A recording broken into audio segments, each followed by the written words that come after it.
မင်္ဂလာပါဗျာ Microsoft PowerPoint ကိုဆက်လေ့လာမယ်ဒါက normal view ဒါက slide sorter view ဒါက reading view ဒါက slide show view normal view ကပုံမှန်မြင်နေရတဲ့ဒီလိုမြင်ကွင်းမျိုး normal view slide sorter view ကြတော့ slide တွေကိုစီလို့ရတယ်ဒီ slide ကြတော့ဒီမှာလာထားမယ်ဒီ slide ကြတော့ဒီမှာထားမယ် slide တွေကိုစီလို့ရတယ်เนาะreading view ကြတော့စာဖတ်တဲ့မြင်ကွင်းမျိုးမြင်ရတဲ့ reading view slide show view ကြတော့ပရိသတ်ကိုပြောတဲ့ခါကျမှ slide show view နှိပ်ရတယ် slide show view ကြတော့အစီအစဉ်တင်ဆက်တဲ့ခါကျမှ slide show view နှိပ်ရတယ်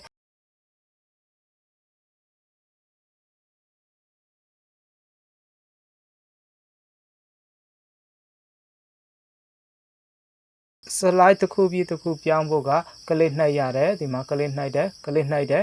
ကုန်ပြီဆိုရင်နောက်ထပ်ကလစ်နှိပ်လိုက်တယ်အပြင်ကိုရောက်သွားပြီဒီမှာ normal view ပြန်ပြောင်းလိုက်တယ်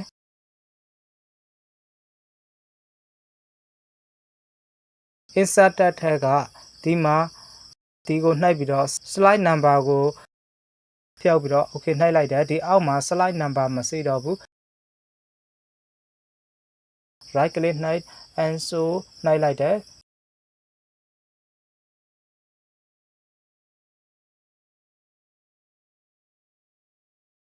slide number ပြန်နှိပ်တယ် apply to all ကိုနှိပ်တယ်ဒါဆိုရင် slide show ပြန်နှိပ်တယ်အောက်မှာ slide number သူပြပြီဒါက slide number 2ဒါက slide number 3ဒါက slide number 4ဒါက slide number 5 and show နှိပ်တယ် right click နှိပ်ပြီးတော့ and show နှိပ်လိုက်တယ်အဆုံးအထိမကြည့်တော့ဘူး from beginning ကစကနေသူပြပေးတယ် from current slide က select မှတ်ထားတဲ့ slide ကနေသူစပြတယ်custom slide show က slide တွေကိုအုပ်စုခွဲပြီးတော့ခွဲထားလို့ရတယ် setter slide show က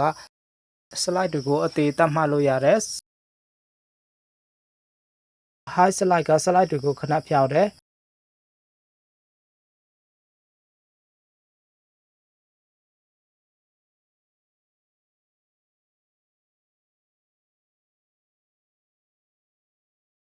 ကုန်ပြီဆိုရင်နောက်ထပ်ကလေးပြန်နှိပ်အပြင်ကိုထွက်တော့မယ်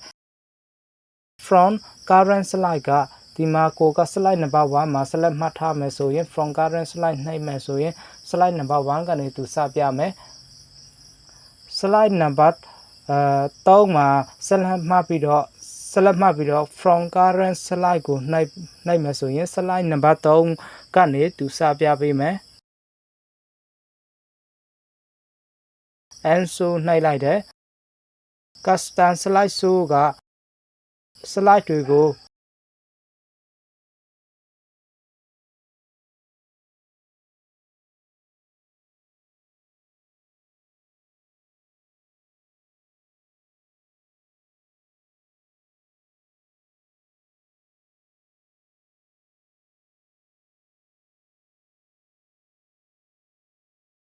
မနေ့ပိုင်းအတွက်ဆိုရင်ဒီ slide တွေပြောမယ်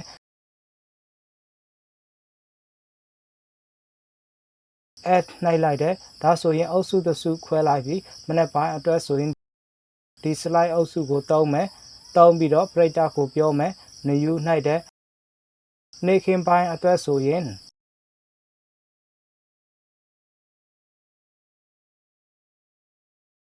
ဒီ slide ကိုသုံးပြီးတော့ printer ကိုပြောမယ်ဒီမှာအုပ်စုနှစ်စုစီပြီးမနက်ပိုင်းအတွက်ဆိုရင်အပေါ်ကအုပ်စုနေ့ခင်းပိုင်းဆိုရင်အောက်ကအုပ်စုကျွန်တော်က custom slide show မှာမနက်အတွက်ဆိုရင်ဒီအပေါ်မှာရွေးပြီးတော့မနက်အတွက်ကိုခွဲထားတဲ့ slide 2ပြပေးမယ်ဒီမှာ slide number 2 number 3 slide number 9နေ့ခင်းပိုင်းအတွက်ဆိုရင် afternoon နှိပ်ပြီးတော့ဒီမှာ slide number 1 slide number 5ကိုကခွဲထားတဲ့ slide 2ပြပေးတယ် setter slide show ကအသေးသတ်မှတ်ပေးတယ်အသေးသတ်မှတ်ပေးတာ all ဆိုရင်အစကနေအဆုံးထိသူပြပေးတယ် from 1 to 7ဆိုရင်1ကနေ slide number 1ကနေ slide number 9အထိသူပြပေးမယ်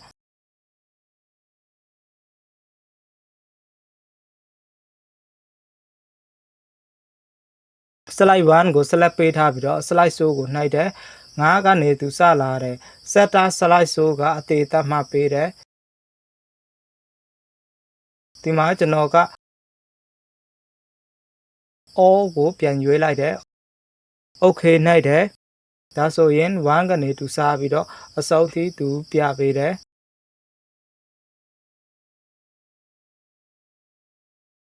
high slide က slide ကိုတစ်ချက်ဖြောင်းလိုက်တယ်ဒီမှာ slide number 2ကို select ပေးပြီးတော့ high slide နှိုက်တယ်1ကို select ပေးပြီးတော့ slide show နှိုက်တယ်1 slide 1ပြပေးတယ် slide 2မပြတော့ဘူး slide 3ပြပေးတယ် slide 2ကျော်သွားပြီ slide 2ကို slide 4 slide 2ကို select ပေးပြီးတော့ high slide နောက်တစ်ခေါက်ပြန်နှိုက်တယ် slide 2ကထင်းလာပြီဒီမှာ slide show ပြန်နှိုက်တယ် slide 1ပြတယ် slide 2ပြတယ်